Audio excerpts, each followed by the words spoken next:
Hello everyone, ഇന്ന് നമ്മളിവിടെ ഉണ്ടാക്കാൻ പോകുന്നത് ഒരു വെജിറ്റബിൾ ദം ബിരിയാണിയാണ്.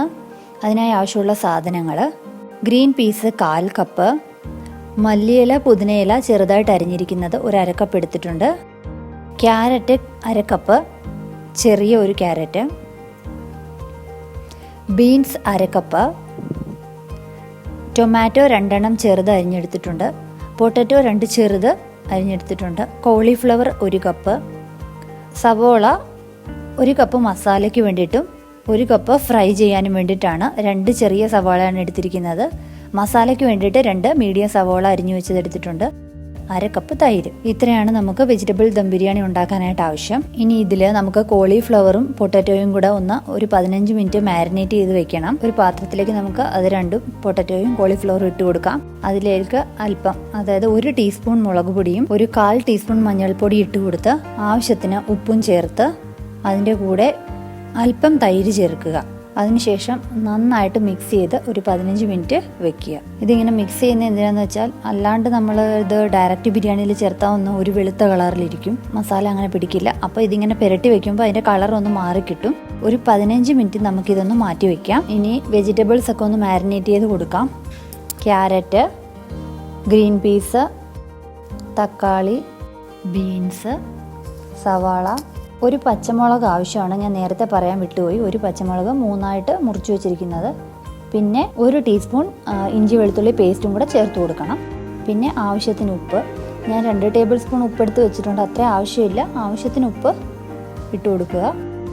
പിന്നെ നമ്മൾ പൊടികളൊക്കെ ചേർത്ത് കൊടുക്കാൻ പോവുകയാണ്. 1 ടേബിൾ സ്പൂൺ ബിരിയാണി മസാല എടുത്തിട്ടുണ്ട്, 1 ടീസ്പൂൺ കാശ്മീരി ചില്ലി, 1/4 ടീസ്പൂൺ മഞ്ഞൾപ്പൊടി, 1 ടീസ്പൂൺ മല്ലിപ്പൊടി, 1/2 ടീസ്പൂൺ ഗരം മസാല.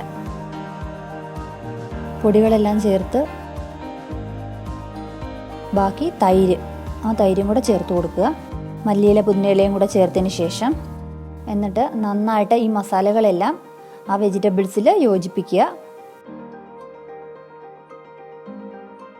നമുക്ക് നേരത്തെ മാരിനേറ്റ് ചെയ്ത് വെച്ചിരിക്കുന്ന കോളിഫ്ലവറും പൊട്ടറ്റോയും കൂടെ ഇതിലേക്ക് ചേർത്ത് കൊടുത്ത് അതും കൂടെ ഇതിലേക്ക് നന്നായിട്ട് മിക്സ് ചെയ്യണം, യോജിപ്പിക്കണം. അതിനുശേഷം ഒരു 15 മിനിറ്റ് അത് മാറ്റി വെക്കുക. ആ നേരത്തിനുള്ളിൽ മസാലകളൊക്കെ നന്നായിട്ട് ആ വെജിറ്റബിൾസിനുള്ളിൽ പിടിക്കും. അപ്പോൾ ഇനി നമുക്ക് റൈസിൻ്റെ ഇതിലേക്ക് കടക്കാം. ഒരു 3 ഗ്ലാസ് റൈസാണ് എടുത്തിരിക്കുന്നത് ഈ ബിരിയാണി ഉണ്ടാക്കാനായിട്ട്. ആ ഒരു ചെറിയ ഗ്ലാസ്സിന് 3 ഗ്ലാസ് റൈസ്. അതിൽ ഞാനൊരു വഴണയില ഇട്ടിട്ടുണ്ട്, പിന്നെ അതിലേക്ക് ഒരു 3 ഗ്രാമ്പൂ ചേർത്തിട്ടുണ്ട്, ഒരു ഏലക്ക ചേർത്തിട്ടുണ്ട്, പിന്നെ ഒരു കറുവാപ്പട്ടയും ചേർത്തിട്ടുണ്ട്. ഒരു 15 മിനിറ്റ് ഓവനിൽ കുക്ക് ചെയ്ത് വെച്ചിരിക്കുന്നതാണ്. അതിലേക്ക് ഞാൻ 1 ടേബിൾ സ്പൂൺ നെയ്യ് ഒഴിച്ചിട്ടുണ്ട്, പിന്നെ 1 ടേബിൾ സ്പൂൺ നാരങ്ങാ നീരും ആവശ്യത്തിന് ഉപ്പും ചേർത്ത് നന്നായിട്ട് മിക്സ് ചെയ്ത് ഒരു 5 ഗ്ലാസ് വെള്ളം ഒഴിച്ചിട്ടുണ്ട് ആ ഗ്ലാസ്സിന്. അങ്ങനെ ഒരു 15 മിനിറ്റ് ഓവനിൽ കുക്ക് ചെയ്തു. ഇപ്പോൾ നമ്മൾ ഒരു 10 മിനിറ്റ് കുക്ക് ചെയ്തതിന് ശേഷം നോക്കുക. ഞാൻ 80 ടെമ്പറേച്ചറിലാണ് ഇത് കുക്ക് ചെയ്തിരിക്കുന്നത്. അപ്പോൾ ഒരു 10 മിനിറ്റ് ശേഷം നോക്കുക. വേവ് ആയിട്ടില്ല എന്നുണ്ടെങ്കിൽ ഒരു 5 മിനിറ്റും കൂടെ വേവിക്കാം. അപ്പോൾ ഒരു അടപ്പ് 10 മിനിറ്റിന് ശേഷം അതിൻ്റെ അടപ്പ് മാറ്റിയതിന് ശേഷം ഒരു 5 മിനിറ്റും കൂടെ കുക്ക് ചെയ്യുകയാണെന്നുണ്ടെങ്കിൽ അത് റെഡിയായി കിട്ടും. നമ്മൾ വെജിറ്റബിൾസ് മാരിനേറ്റ് ചെയ്ത് വെച്ചിട്ട് ഒരു 15 മിനിറ്റ് കഴിഞ്ഞു. നമുക്കിനി മസാല തയ്യാറാക്കാം. ഞാനൊരു കടായി അടുപ്പത്ത് വെച്ചിട്ടുണ്ട്, അതിലേക്ക് 1 ടേബിൾ സ്പൂൺ നെയ്യ് ഒഴിച്ചു കൊടുത്തിട്ടുണ്ട്. തീ ഒരു മീഡിയം ഫ്ലെയിമിൽ വെക്കുക. നെയ്യ് നന്നായിട്ട് ചൂടായി കഴിയുമ്പോഴത്തേക്ക് നമുക്ക് മാരിനേറ്റ് ചെയ്ത് വെച്ചിരിക്കുന്ന വെജിറ്റബിൾസ് ഒക്കെ അതിലേക്ക് ഇട്ട് കൊടുക്കാം.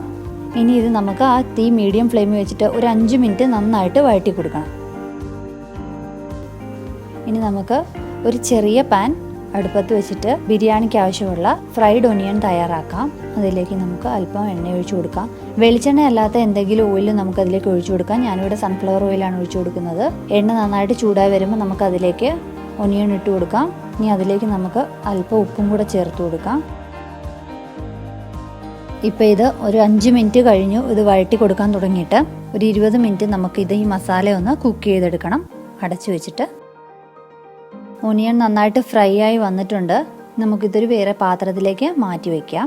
ഒനിയൻ ഫ്രൈ ചെയ്ത പാത്രത്തിലേക്ക് നമുക്ക് കുറച്ച് പനീർ ചേർത്ത് കൊടുക്കാം. പനീർ ആവശ്യമുള്ളവർ ചേർത്താൽ മതി. ഞാനിവിടെ പനീർ ചേർത്ത് കൊടുക്കുന്നുണ്ട്. ഒരു ഡീപ് ഫ്രൈഡ് ആവശ്യമില്ല, ഇത് ശരിക്കും ഒന്ന് വഴറ്റിയെടുത്താൽ മതി. ഇതിൽ മുളക് പൊടി, മഞ്ഞൾപ്പൊടി, ഇഞ്ചി വെളുത്തുള്ളി പേസ്റ്റ് അത് ചേർത്ത് ഒരു 1 മണിക്കൂർ ഞാൻ ആ മസാലയൊക്കെ ഇതിലൊന്ന് പുരട്ടി വെച്ചതാണ്. ഇത് നമുക്ക് ബിരിയാണിയിൽ ചേർത്ത് കൊടുത്താൽ നല്ല ടേസ്റ്റ് ആയിരിക്കും. നമ്മുടെ വെജിറ്റബിൾസ് ഒക്കെ നന്നായിട്ട് കുക്കായി വന്നിട്ടുണ്ട്. ഇനി നമുക്ക് ദം ചെയ്യാൻ ആവശ്യമുള്ള ഐറ്റംസ് ആണ് ഇതൊക്കെ. ഫ്രൈഡ് ഒനിയൻ, പനീർ, മല്ലി, പുതിനയില. പിന്നെ ഞാൻ ഇതിലേക്ക് എടുത്തിരിക്കുന്ന ഒരു 2 ടേബിൾ സ്പൂൺ വെള്ളത്തിലേക്ക് ഫുഡ് കളർ അത് ഞാൻ ചേർത്തിട്ടുണ്ട്. അതാണിത്. ഇനി നമുക്ക് ദം ചെയ്യാനായിട്ട് തുടങ്ങാം. അപ്പോൾ അതിൽ നമ്മൾ ഈ വെജിറ്റബിൾസ് കുറച്ച് എടുത്ത് മാറ്റണം.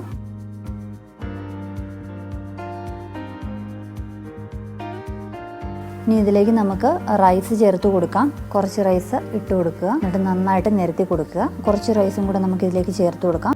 ഇനി ഇതിലേക്ക് നമുക്ക് കുറച്ച് ഫ്രൈഡ് ഒനിയൻ ചേർത്ത് കൊടുക്കാം. പിന്നെ നമുക്ക് മല്ലിയിലയും പുതിനയിലയും ഒന്ന് വെതിരി കൊടുക്കാം. എടുത്തു വെച്ചിരിക്കുന്നതൊരു 3-4 പനീർ ഇട്ട് കൊടുക്കാം നമ്മൾ. പിന്നെ അതിലേക്ക് നമുക്ക് ആ ഫുഡ് കളർ കുറച്ച് ചേർത്ത് കൊടുക്കാം. 1-2 സ്പൂണൊക്കെ ഇങ്ങനെ ഒന്ന് ഒഴിച്ചു കൊടുക്കുക. എല്ലായിടും എത്തുന്ന രീതിക്ക് ഒന്ന് ഒഴിച്ചു കൊടുക്കണം. എന്നിട്ട് ബാക്കിയുള്ള മസാല നമുക്ക് ഇതിലേക്ക് ഇട്ട് കൊടുക്കാം. മസാല ഇട്ടതിന് ശേഷം അത് എല്ലായിടും എത്തുന്ന രീതിക്ക് നിരത്തി ആക്കി കൊടുക്കണം. കൂട്ടിയിടാൻ പാടില്ല, എല്ലാ ഭാഗത്തും എത്തണം. ഇനി നമുക്ക് ബാക്കിയുള്ള റൈസ് ചേർത്ത് കൊടുക്കാം.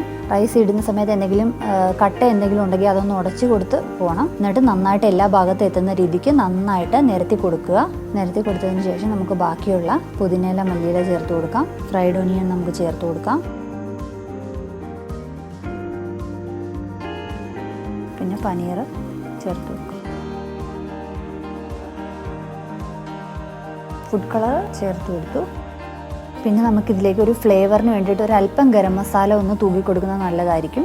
ഞാൻ സ്റ്റൗ കത്തിച്ചിട്ടുണ്ട്. ഒരു 15 മിനിറ്റ് ഇത് അടച്ചു വെച്ച് നമുക്ക് ദം ചെയ്യാം. ഒരു 15 മിനിറ്റിന് ശേഷം നമുക്ക് സ്റ്റൗ ഓഫ് ചെയ്യാം. അതിനുശേഷം 10 മിനിറ്റിന് ശേഷം മാത്രമേ നമ്മൾ ഇത് തുറക്കാൻ പാടുള്ളൂ. നമ്മുടെ ബിരിയാണി ദം ചെയ്യാൻ വെച്ചിട്ട് ഇപ്പോൾ ഒരു 15 മിനിറ്റ് കഴിഞ്ഞിട്ടുണ്ട്. നമുക്ക് നോക്കാം. നല്ല മണം വരുന്നുണ്ട്. ഇതാ നമ്മുടെ ബിരിയാണി റെഡി ആയിട്ടുണ്ട്. നല്ല കളറൊക്കെ ഉണ്ട്. എല്ലാവരും ട്രൈ ചെയ്ത് നോക്കുക, എല്ലാവർക്കും ഇഷ്ടപ്പെടും. ബിരിയാണി ഞാനൊരു പാത്രത്തിലേക്ക് മാറ്റിയിട്ടുണ്ട്. ഞാനിത് കുക്കുംബർ റൈത്തയുടെ കൂടെ ഈന്തപ്പഴ അച്ചാറിൻ്റെയും കൂടെയാണ് കഴിക്കുന്നത്. നല്ല ടേസ്റ്റാണ്, ട്രൈ ചെയ്ത് നോക്കുക. എല്ലാവർക്കും ഈ വീഡിയോ ഇഷ്ടമായെങ്കിൽ ഞങ്ങളുടെ ചാനൽ ലൈക്ക് ചെയ്യുക, ഷെയർ ചെയ്യുക, സബ്സ്ക്രൈബ് ചെയ്യുക. അതോടൊപ്പം തൊട്ടടുത്തുള്ള ആ ബെല്ലൈക്കൺ ഒന്ന് ക്ലിക്ക് ചെയ്യുക. എങ്കിൽ മാത്രമേ ഞങ്ങൾ അപ്ലോഡ് ചെയ്യുന്ന വീഡിയോസിൻ്റെ നോട്ടിഫിക്കേഷൻസ് നിങ്ങൾക്ക് കിട്ടുകയുള്ളൂ. താങ്ക്